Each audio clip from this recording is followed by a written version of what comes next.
of the revenues associated with the reauthorization and the eventual closure of the Federal Helium Reserve. So for these reasons, I would certainly encourage my colleagues to support the bill when we go to a vote in just about an hour and a half. And with that, I would yield to my friend. Mr. President. Senator Morgan.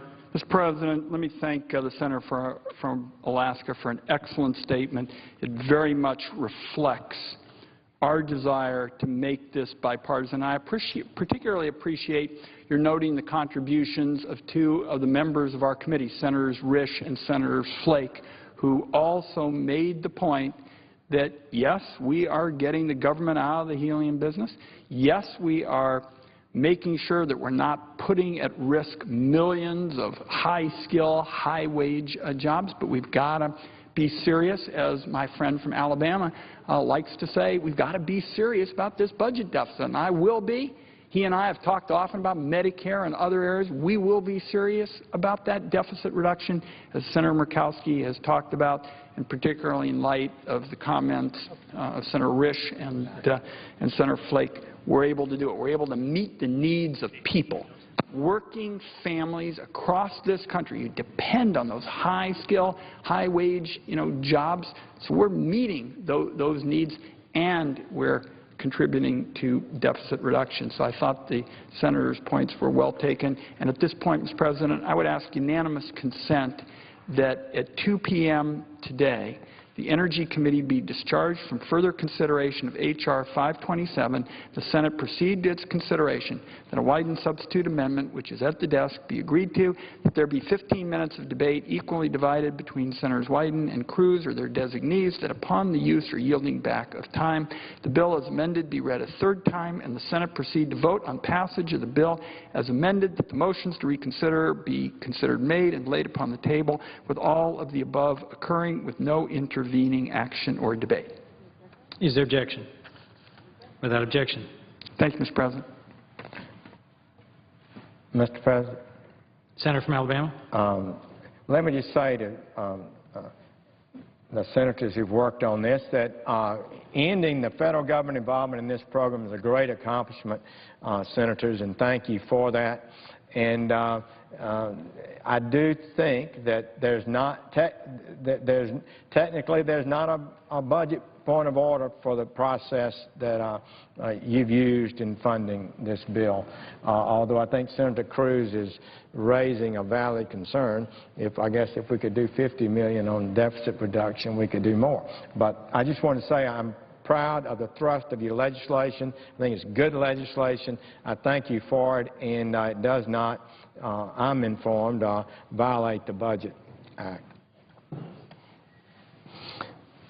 Mr. President, I've directed my staff on the Budget Committee to conduct a detailed analysis of the economic conditions facing working Americans, their wages, their employment conditions, their household finances.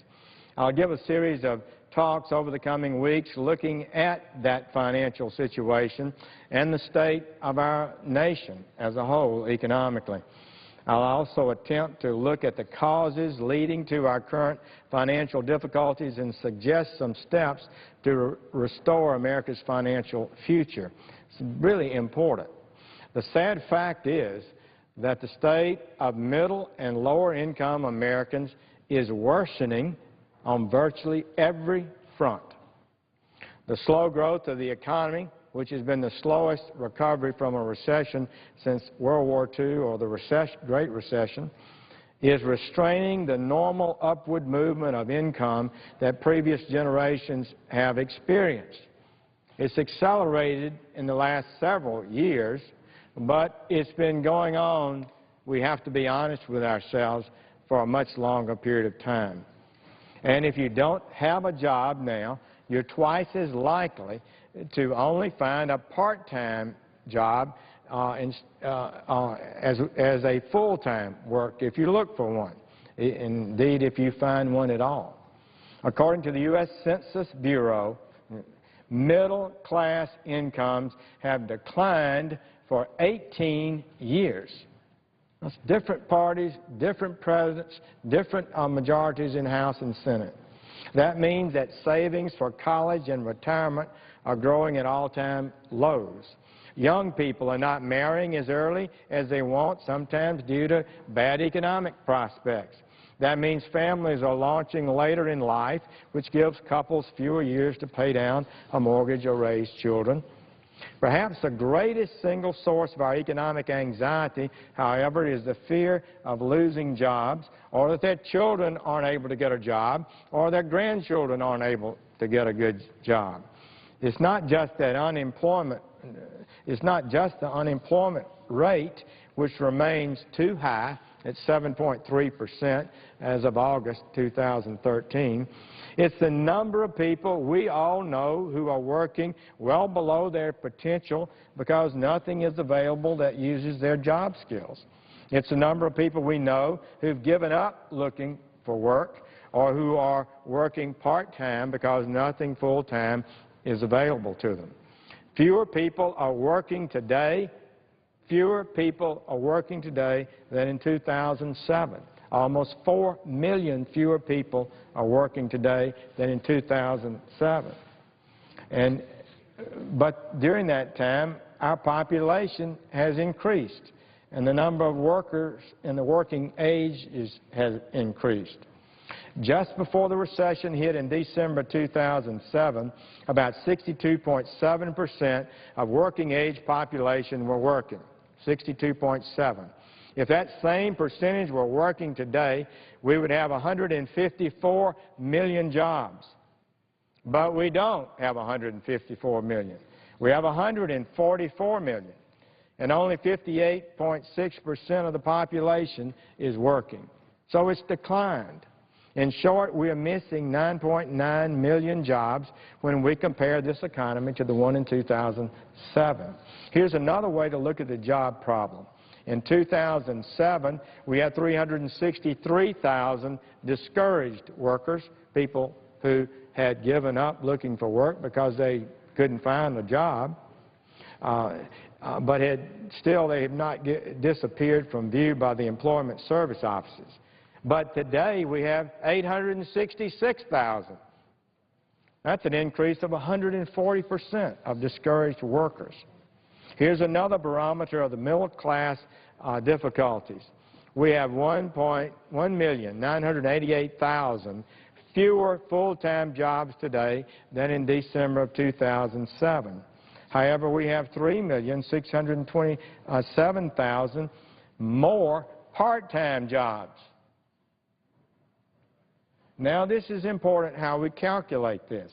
People with part-time jobs, according to the job people at the Department of Labor, are not counted as unemployed. They're counted as employed, though they may want a full-time job, and most do. So our economy is producing part-time jobs rather than full-time jobs. And that's been going on for a long time, and it's not acceptable. These jobs often have no health care program or retirement plan.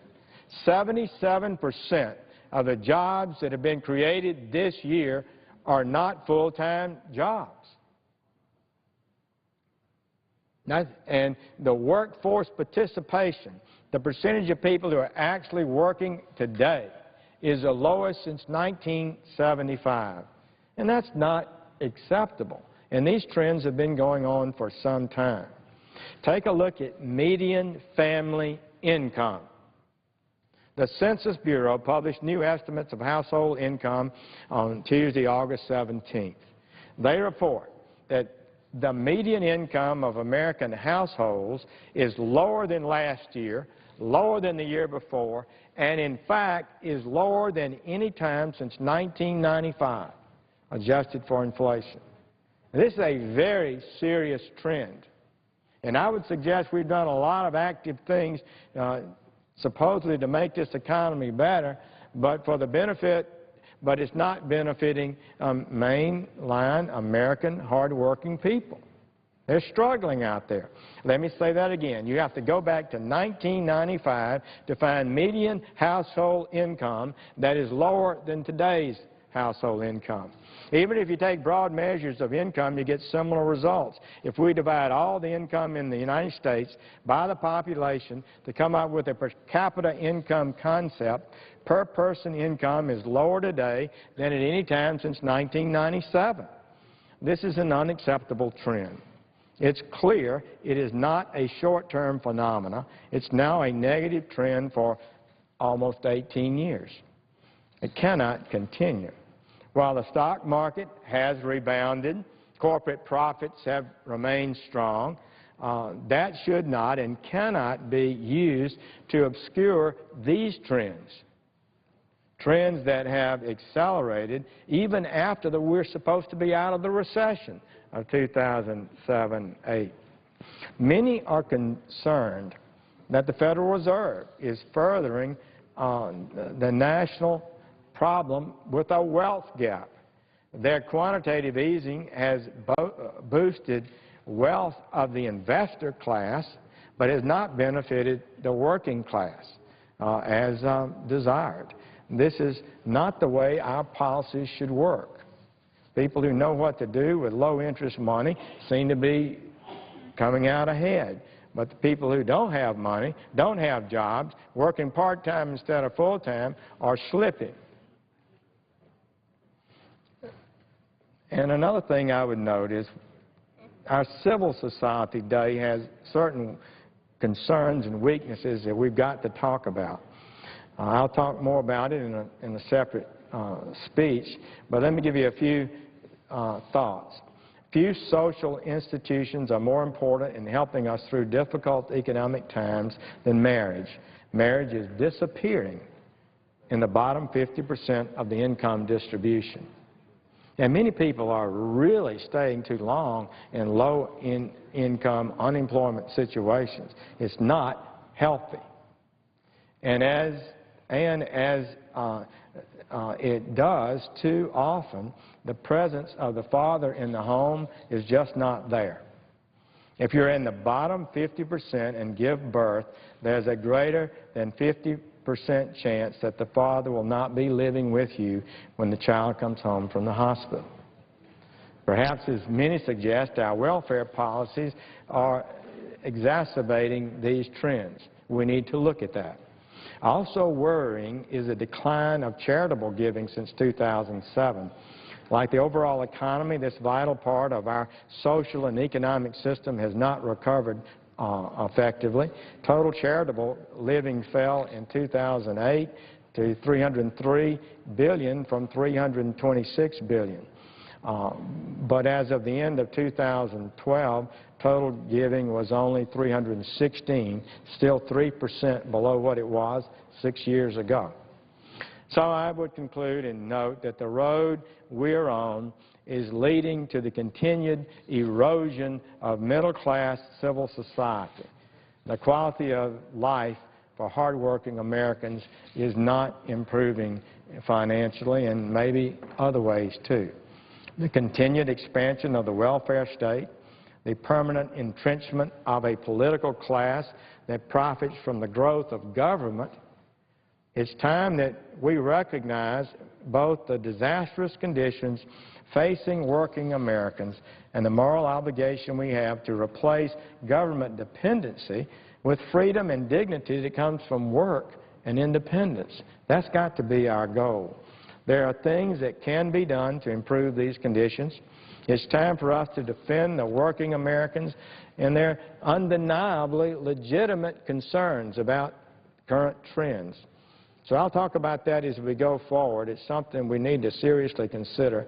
But we've got to ask ourselves, can we bring into our country through an immigration policy more people than we have jobs for? Won't that pull down wages and make it harder for people to get work? Shouldn't we defend more effectively our workers against unfair trade, competition from around the world? I think both of those policies are ones I would hope that we could have bipartisan support on, although I'm worried since the immigration bill would increase permanent immigration by 50%, would increase guest worker people, who come and take jobs only by double, and all in addition to the 11 million that would be given legal status here. And I do think our colleagues are correct to say we should do more about trade and have fair competition on the world stage for our workers. And I think we've got to convert more of this welfare spending, the 80-some-odd programs that are fundamentally geared to lower-income Americans that spend $750 billion. We have discovered a year, which is larger than Social Security, larger than defense, larger than Medicare. We need to convert some of that to better use. For example, for every $100 spent on these programs, only $1 goes to job training. Shouldn't we focus more on getting our people, our unemployed, our people who need more training, trained, ready to move into the workforce to take jobs? Can we afford to bring in millions of people to take jobs and to leave our people on welfare and the unemployment rolls? Those are some of the fundamental questions I think we as Americans need to be asking. But first and foremost, colleagues, we're not able to deny and to look away from the fact that we've had a slide in the financial well-being of millions of Americans, and it's been going on for well over a decade. I thank the chair and would yield the floor. Mr. President, Senator from Oregon. I ask unanimous consent that the Senate be in a period of morning business until 2 p.m. with senators permitted to speak therein for up to 10 minutes each. Is there objection? Without objection. Mr. President. Senator from Pennsylvania. Mr. President, thank you very much. I'm honored to have this chance to rise today to speak about an issue which, frankly, we don't talk about enough here, and I'm joined by my colleague, the senior senator from Florida, Senator Nelson. We appear on the floor today to talk about an issue which I would argue is a clear and present danger to young Americans. What is that? You could probably make a long list of things we're concerned about as it relates to young people, but we're here today to talk about bullying and harassment. According to the Department of Education, nearly 1 in 3 students ages 12 to 18 are affected by bullying and harassment. Another study estimates that 60,000 students in the United States of America do not attend school each day, because they fear being bullied, I should say. With the advent of text messaging and social media, many children find they cannot escape the harassment when they go home at night. It follows them from the moment they wake until the moment they go to sleep. This problem was brought once again into the national consciousness just in the last couple of days. I'm reading a headline from the Tampa Bay Times. The headline reads as follows, dated September the 12th of this year. Lakeland girl commits suicide after being bullied online. Senator Nelson will be talking about that, as will I. Here's the other headline from the Washington Post about the same incident, the same case.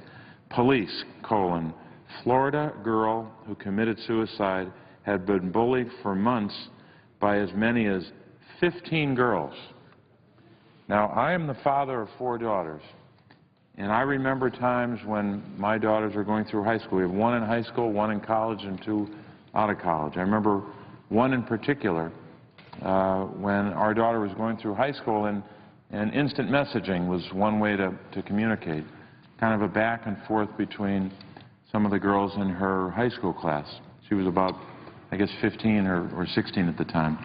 And I remember some of that, but it never rose to the level of any kind of serious harassment. It was something that a lot of families, I'm sure, have experienced. But I was blessed, and my wife was blessed, that our daughters never were exposed to what this young girl was exposed to.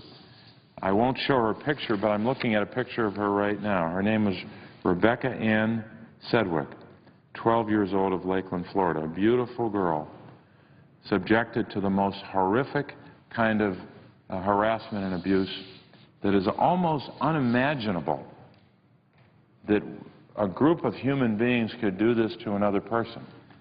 But unfortunately, it happens all too often. I'll ask my colleague from Florida, because he knows the case better than I, and he knows some information about what the news articles would highlight. But I think we all have the same reaction, one of horror, and we're summoned by our conscience to do something about this. We can't just say, as some say, well, this, you know, there have been, every generation has faced some kind of harassment, some kind of bullying, so it's just part of growing up. I've heard this argument. The argument is without validity, okay? Because no generation prior to this generation has had the technological burden where I remember when I was growing up, if someone was bullied at school, that was bad enough. But it ended when the school day ended. Today, that's not possible. If you have determined and vicious people that want to bully another student, because the technology allows that person to be bullied when they leave school, all throughout the night, and then throughout the next day, and day after day. So I turn with respect to my colleague to talk a little bit more about this particular case. Mr. President. Senator from Florida. Mr. President, many states, such as mine, Florida, they have strict bullying policies in place, but we need to go beyond that, and I am going to speak about the specifics of this young lady, because federal legislation is needed, because, as the Secretary of Education has said, these laws in the states lack consistency and enforcement mechanisms, and it's across the country. And so you get to the tragic case in Florida, Rebecca Ann Sedgwick. It's a tragic reminder that bullying in the social media is increasing in both method and mercilessness. Now, here's a girl with a single mom. She gets subjected to this bullying in class, so her mom takes her out of the school and puts her in another school. 12-year-old little girl. She then is bullied online, and this occurs for 2 years. This is what she gets. Why are you alive? You should die. You're ugly. Can you die, please? And she gets a constant dose of this, not only at school, but then in the social media. Her mom tried to take away the cell phone that would then have these applications. But when she gets her phone back, she gets a new application, and this cyberbullying keeps coming through. And so we have before us legislation that would get educators and parents more involved in trying to prevent this kind of thing. But unfortunately, Congress is crippled by gridlock, and for the last 6 years has been unable to pass any major education bill that contains this anti-cyberbullying language. And that's why I would suggest that my colleague would consider that this provision on its own, separate from the broader bill, to expedite our response to what has become an increasing problem. And the measure would require elementary and secondary schools to better address bullying and harassment. It calls on schools to report incidents of bullying to parents and others so that we can try and prevent such conduct in the future. I've asked the leadership, as has my colleague, the leadership of the committee, to consider that they consider expediting this passage because of the national attention to this tragic incident in Florida. And I can tell you it's all over Florida.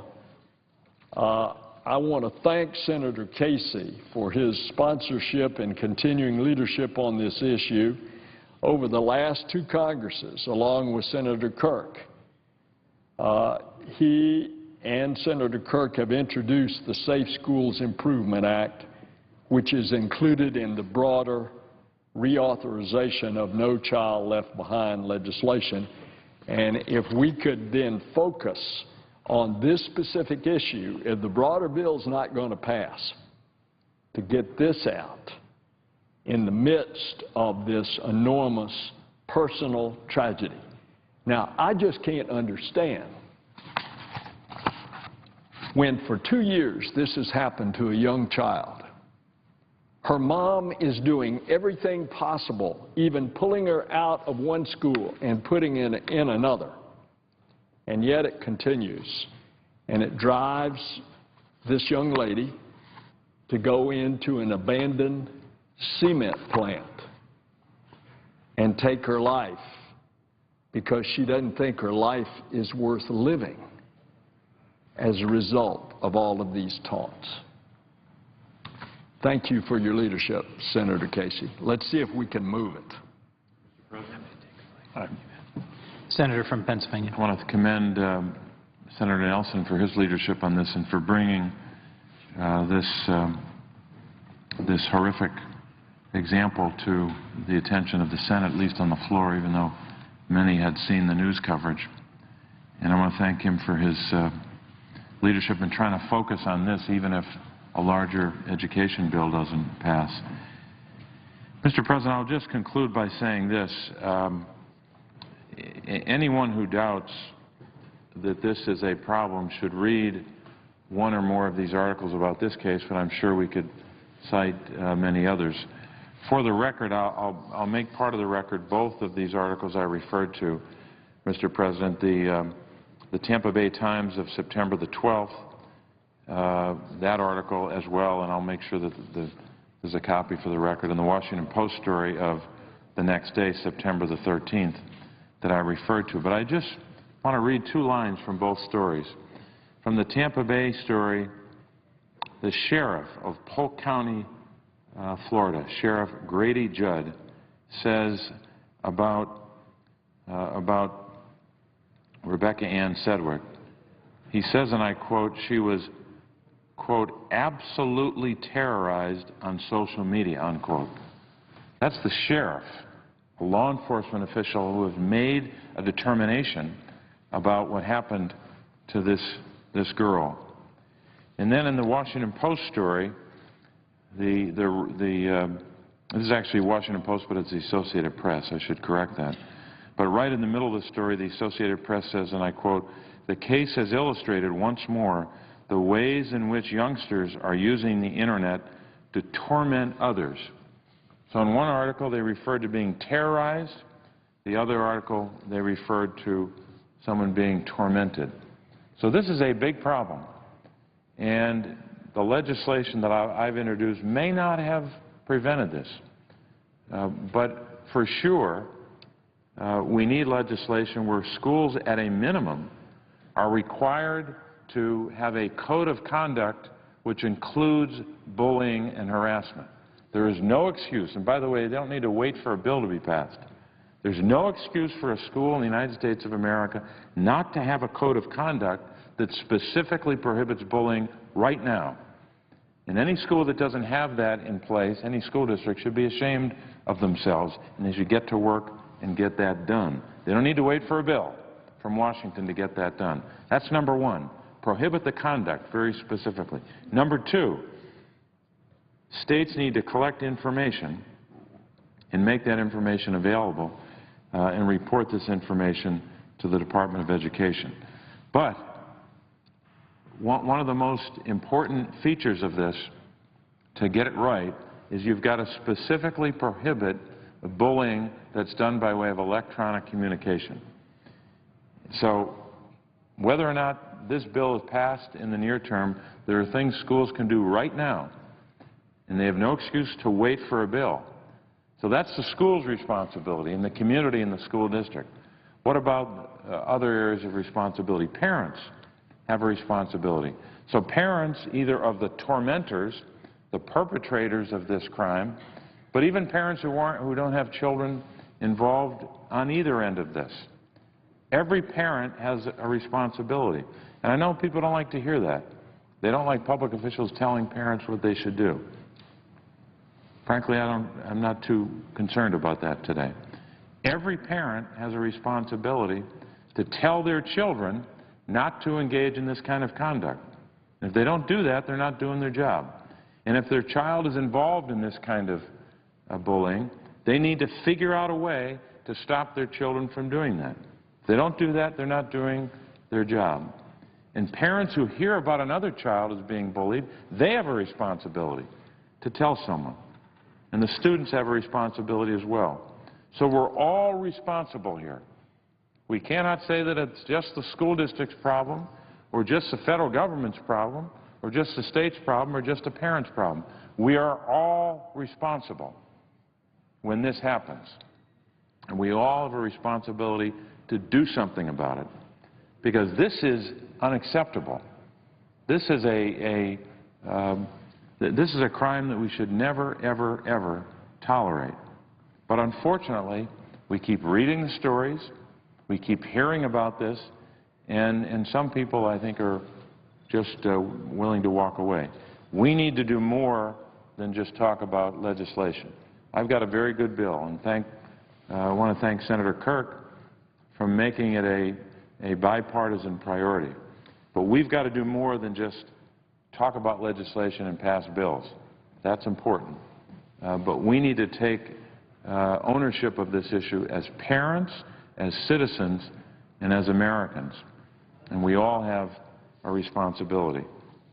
So may it be said years from now, decades from now, that because of horrific and disturbing stories like the story from Florida, where Rebecca Ann Sedgwick was pushed and tormented to the point where, according to the news article, she committed suicide.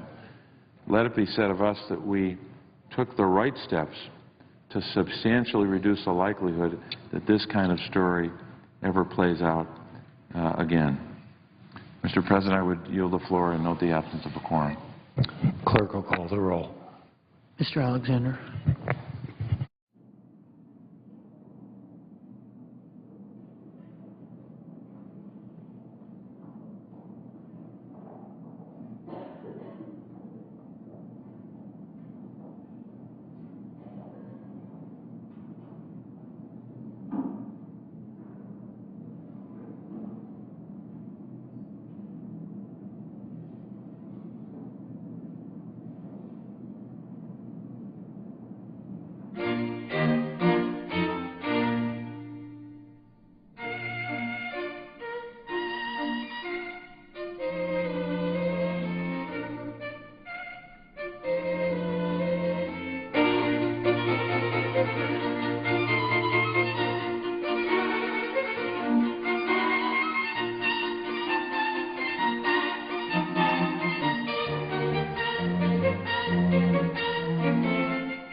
Debate continues in the Senate today on their energy efficiency bill. Coming up at 2:15 Eastern, a vote on the bill dealing with the federal helium reserves. Over in the House, meanwhile, debate is underway. Initial debate on continuation of the Supplemental Nutrition Assistance Program, the food stamp bill.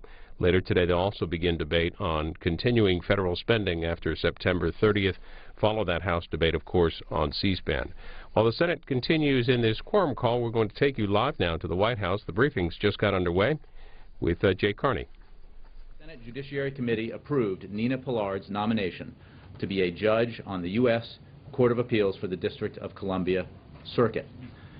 There are now 2 highly qualified nominees for this court pending before the full Senate, and we urge their prompt confirmation. As you may know, Pillard's career includes landmark accomplishments on behalf of women and families. She helped defend the constitutionality of the Family and Medical Leave Act and helped open the doors of the Virginia Military Institute to female students. Today, Pillard is a professor at Georgetown Law School, and I would remind you that the D.C. Circuit has a strong tradition of judges who were previously innovative scholars, and that would include Antonin Scalia and Ruth Bader Ginsburg. Some Republicans continue to cynically raise arguments about that court's workload, even though the court is more than a quarter vacant today. During the last administration, these very same senators confirmed judges to the 9th, 10th, and 11th seats on this very same court. And earlier this year, these same senators confirmed judges to circuit courts with fewer pending appeals per active judge than is the case at the D.C. Circuit. Right now, there are 14 judicial nominees pending in the Senate, including 12 who have the unanimous support of the Judiciary Committee, and we urge the Senate to consider Nina Pillard's nomination and all of the President's judicial nominees without delay. That was a lot of toppers. Maybe we can just wrap it up, or I'll take your questions. Yes? I appreciate it. Thanks, Jay. Today, House Speaker John Boehner said the House won't vote to increase the debt limit without including some spending cuts to reduce the deficit. Is the President willing to give them? The President has been and is willing to negotiate with Republicans over a broad compromise on budget, on funding and spending.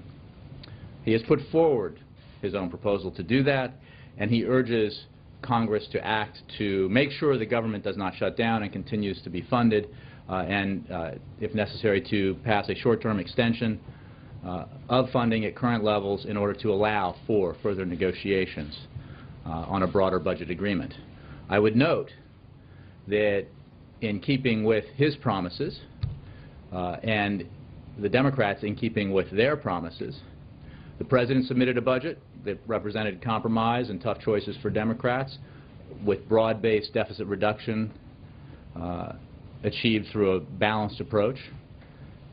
The Senate passed its own budget as Republican leaders insisted they must.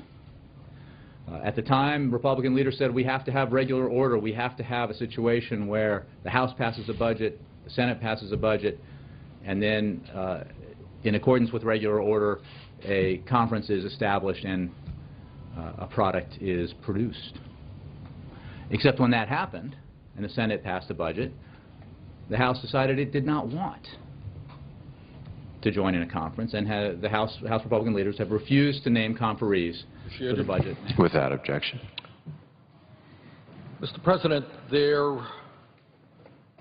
is a lot of concern all over this country about what's going on in Washington in terms of the possibility that the United States, for the first time in its history, may not pay its debts, and what that means to the American economy, what it means to the world's economy, what it means to the international financial system. And there is a great deal of concern about the possibility that on October 1st, the United States government may shut down because we have some right-wing extremists in the House who want to, among other things, abolish legislation that was passed 4 years ago, the Affordable Care Act, and throw some other things in there.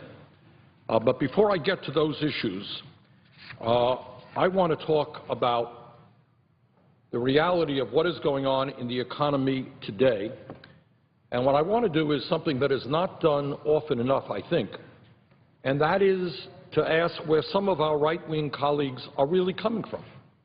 What are their goals? Fine, they want to shut down the government on October 1st, okay. Okay, they don't want to, for the first time in the history of America, pay our bills, okay. But what else do they want? Really, what is this right-wing ideology which has taken over the House? And that is an issue, Mr. President, that I think we just do not talk about as much as we should. But I want to begin my discussion by looking at the reality of what is going on in the American economy. And why people are so angry and frustrated that the government is not responding to their needs. And they have every reason to be angry. The Census Bureau just reported the other day a rather extraordinary fact, very depressing fact, and that is in terms of median family income, what the typical American family right in the middle of our economy is experiencing is that that family made less money last year than it did 24 years ago. 24 years, come and gone, people have worked so hard, and after 24 years they're now earning less money as a family than they did back in 1989. Further, what the Census Bureau told us is that the typical middle-class family has seen its income go down by more than $5,000 since 1999 after adjusting for inflation. So people angry in New Mexico? They're angry in California? That's why they're angry. They're working hard. Their income is going down. The average male worker made $283 less last year than he did 44 years ago. How's that for progress? Less money last year, male worker, than 44 years ago. Average female worker earned $1,700 less last year than she did in 2007, going down.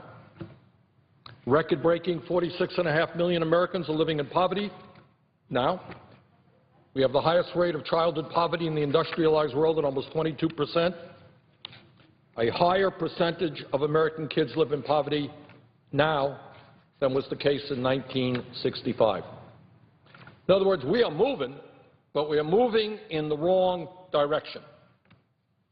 Meanwhile, people on top, wealthiest people in this country, doing phenomenally well. And that's the major point that has to be made over and over again. This is not an earthquake or a tsunami that has hit everybody. We're all in this together. Everybody is struggling. Not the case. Wealthiest people doing phenomenally well. Last week we learned that 95% of the new income generated in this country from 2009 to 2012 went to the top 1%. That is a phenomenal statistic. All of the new income generated, 95% of it went to the wealthiest 1%. Earlier this week, Forbes magazine reported that the wealthiest 400 Americans in this country are now worth a record-breaking $2 trillion. You can do the arithmetic. That is just an extraordinary concentration of wealth in this country that we have not seen since before the Great Depression. The richest 400 Americans now own more wealth than the bottom half of America, over 150 million Americans. One family, and this is not what I learned in the history books when I was growing up about what America was supposed to be like, but one family, Walton family, owner of Walmart, own more wealth than the bottom 40% of the American people. Corporate profits are at an all-time high, while wages as a share of the economy are at a record low.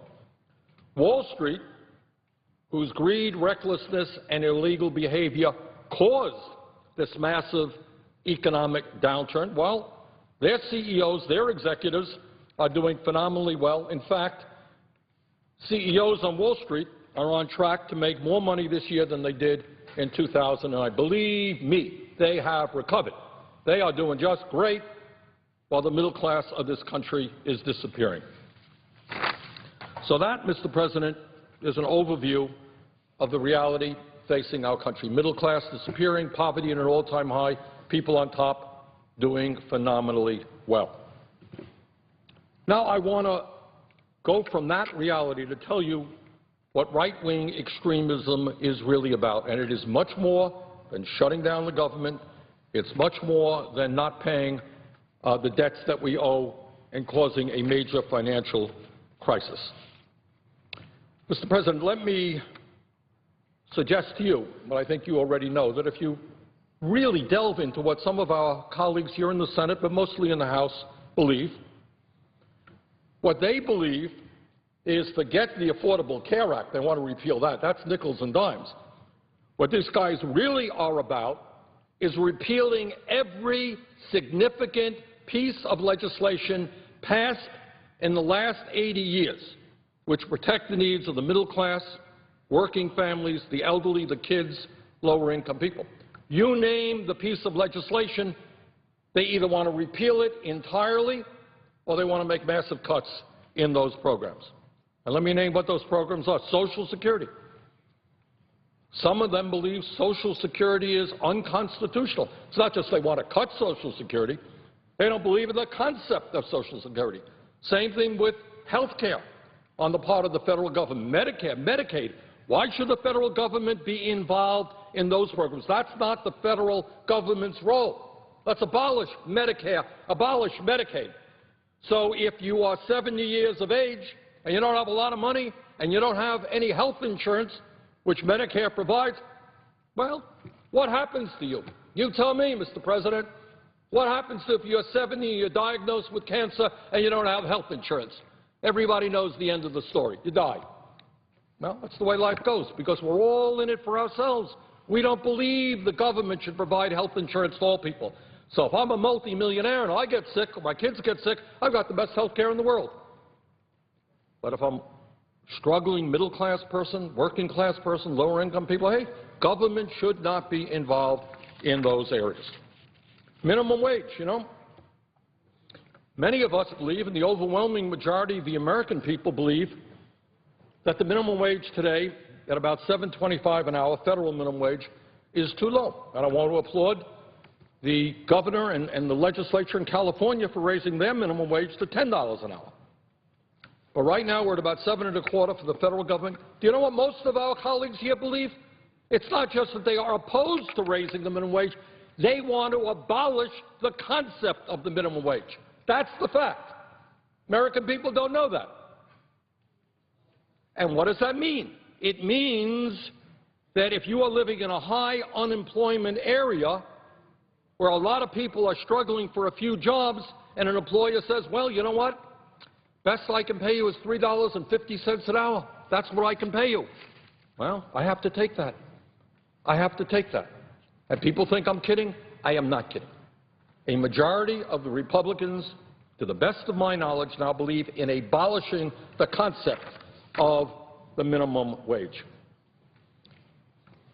Environmental protection. We have made some real progress in recent years. Not enough, but we have made some progress. Go to New York City, air is cleaner. Go to California, Los Angeles, air is cleaner. We've cleaned up a lot of rivers. What we have said to companies, you can't just put your crap and your toxins into rivers, into waterways. You can't put it up in the air so that the kids breathe it. We have made some progress in that. Some of our Republican friends say, oh, it's not that we're just opposed to this or that piece of legislation. Let's abolish the EPA. Let's abolish the ability of the American people to protect their health. Now, let me just quote something, Mr. President, and I can quote a lot of sources, quote many of the statements made by some of my colleagues. But I want to go to the platform of the 2012 Texas Republican Party. Now, why do I want to go there? Because, in fact, Texas is a large state. The Republican Party in Texas is very powerful. But also the ideas that come from Texas, to be fair to the state of Texas, end up spreading all over this country, especially in Republican circles. So I want to read you some of the proposals in the 2012 Texas Republican Party platform. Texas, one of our largest states, controlled by Republicans right now. Quote, we support an immediate and orderly transition to a system of private pensions based on the concept of individual retirement accounts and gradually phasing out the Social Security tax. End of quote. In English, what that means is we believe in the privatization of Social Security, and people, if they have the money, can invest on Wall Street or do what they want. But that's the Texas Republican Party platform. What else do they say? And I want veterans, and I speak as chairman of the Veterans Committee, to listen to this one. Quote, we support the privatization of veterans' health care, end of quote. In other words, they would abolish the Veterans Administration. Well, we've got some 6 million veterans today getting pretty good health care at the VA, and one of the mainstreams of right-wing extremism in this country, the Texas Republican Party, believes that we should abolish the VA health care system. Furthermore, what they are saying is that we support abolishing all federal agencies whose activities are not specifically enumerated in the Constitution, including the Department of Education and the Department of Energy. Goodbye, Department of Education. Goodbye, federal aid to education, Title I, and many other important programs that are supporting public education in America. Goodbye. We oppose mandatory kindergarten, end of quote. Okay? Right now, it is widely regarded that the United States has the worst early childhood education system of any major country on earth. People can't find affordable early childhood education. Their proposal is to abolish mandatory kindergarten. We believe, and I said this earlier, the Environmental Protection Agency should be abolished. No problem. Your company, you want to put toxins into the rivers, into the lakes, into the air, go for it, because we got no agency that is going to stop you. Quote, we recommend repeal of the 16th Amendment of the U.S. Constitution with the goal of abolishing the IRS and replacing it with a national sales tax collected by the states, end of quote. In English, what that means is what they want to do is move to regressive taxes, ending all forms of progressive taxation. So they want working people, middle-class people to pay more in taxes while the wealthy pay less. We favor abolishing the capital gains tax and the estate tax, which, of course, falls most heavily on wealthy people. And here's what they say, and I got to give these guys credit. They're up front. They put this in paper. We believe the minimum wage law should be repealed. So there we go. People in America will now work for $3 or $4 an hour if that's what the circumstances require. Now, that's, and I point out, as I said earlier, going to the Texas Republican Party platform, and I could have gone elsewhere, but the ideas that come from them end up filtering among right-wing circles all over America. Now, interestingly enough, at a time when the middle class is disappearing and the wealthy and large corporations are doing phenomenally well, it is important to hear what the CEOs of the largest Wall Street banks and corporations in this country, the Business Roundtable, have to say on the economy. Wall Street bailed out by the middle class in this country, corporate America enjoying record-breaking profits. Earlier this year, the Business Roundtable, again, these are the CEOs of the major corporations in America without exception. These guys are making millions of dollars a year in income. They have wonderful retirement packages, health care benefits for them and their family. This is what they have to say. They came to Washington and they called on Congress to raise the eligibility age of Social Security and Medicare to the age of 70. 70. Wall Street billionaires, CEOs making huge amounts of money, wonderful retirement packages, they now want Congress to raise the retirement age of Social Security and Medicare to age 70. They want to cut Social Security and veterans' benefits, their COLAs. They want to raise taxes on working families, and obviously, it goes without saying, cut taxes for the largest corporations in America. at a time when 1 out of 4 of these corporations doesn't pay a nickel in taxes. That's the background. Middle class collapsing, rich getting richer. And then we have a right wing in this country fueled by people like the Koch brothers and others who are pushing a totally reactionary agenda. Now, let's talk about what that immediate agenda looks like in terms of the CR, continuing resolution, that in fact, and this is what's going to pass in the House as I understand it, that would lock in place sequestration for domestic programs while providing a $20 billion boost to defense spending for the next 3 months. That's annualized, looking at it from a year's perspective. Now, if we did that for a year, that sequestration level, according to the Congressional Budget Office, sequestration will lead to the loss of 900,000 jobs and cause a 0.7% drop in the GDP. Real unemployment today is close to 14%, and what sequestration for a year would do is result in the loss of some 900,000 jobs at exactly the time we don't need it. Many of the jobs lost will be government jobs, but that should come as no surprise because the extreme right wing really does not believe in the concept of government.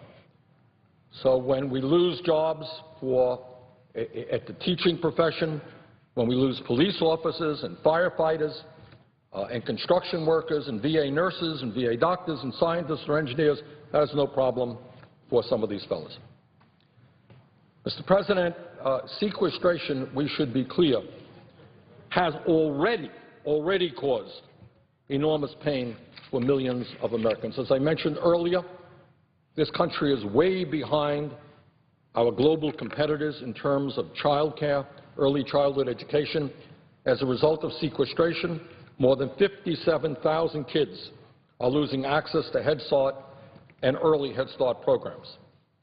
At a time when food insecurity is skyrocketing, and when millions and millions of parents are wondering how they're going to be able to feed their kids, what the sequestration does is literally goes after some of the most vulnerable people in this country, who are elderly people, low income, living on minimal Social Security benefits, who can't even leave their homes.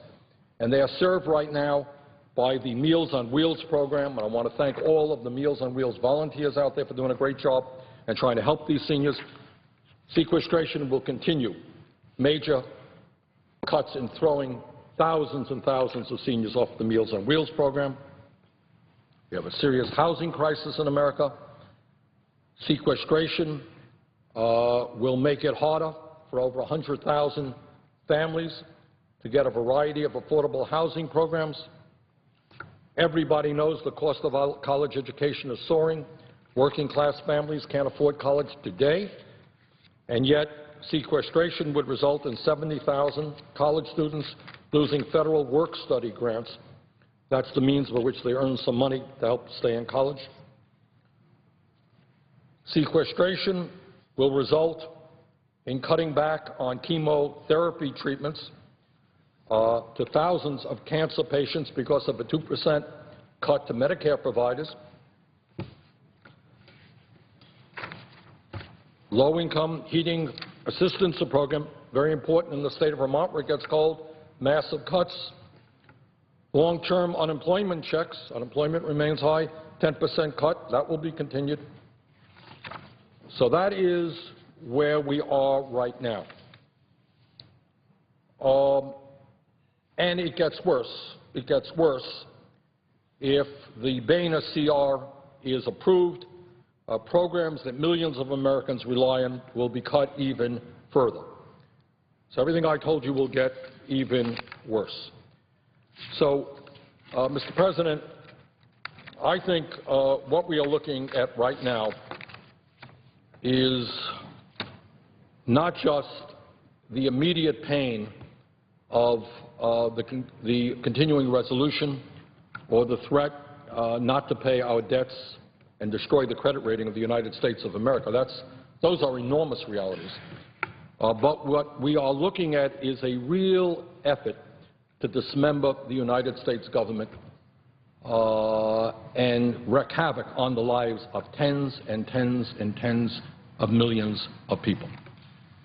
And to my mind, what we have got to do is exactly the opposite of what our right-wing friends are suggesting.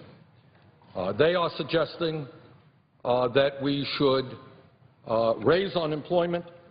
They are suggesting that we should cut back on federal funding for infrastructure. I believe that we should be investing billions and billions of dollars in addressing our crumbling infrastructure, roads, bridges, water systems, wastewater plants, our rail system. And when we do that, we make this country more productive and we create millions of jobs. I believe we have got to invest significantly in energy efficiency and sustainable energy. And when we do that, we not only protect the environment, combat global warming, but we also create jobs. I believe that we have to rewrite our disastrous trade policies so that American jobs are not our #1 export. I believe that instead of further deregulation of Wall Street has got to be effectively regulated so that their greed and recklessness can no longer cause enormous problems for our economy. Instead of lowering taxes for the wealthiest people, I think it's high time they started paying their fair share of taxes. So what we are involved in here is a great, great debate which goes beyond the continuing resolution, goes beyond the shutdown of the government. It goes beyond whether or not the United States fails to pay its bills for the first time in history. I believe that what we have is an ideology, a right-wing ideology, which reflects at most the views of 15% of the American people. I think it's probably a generous perspective. I think the vast majority of the American people do not believe what right-wing extremism is doing, and it's high time we began to stand up and say to these people that if you're going to continue those efforts, you may not be back here in the United States Congress. And with that, Mr. President, I would yield the floor.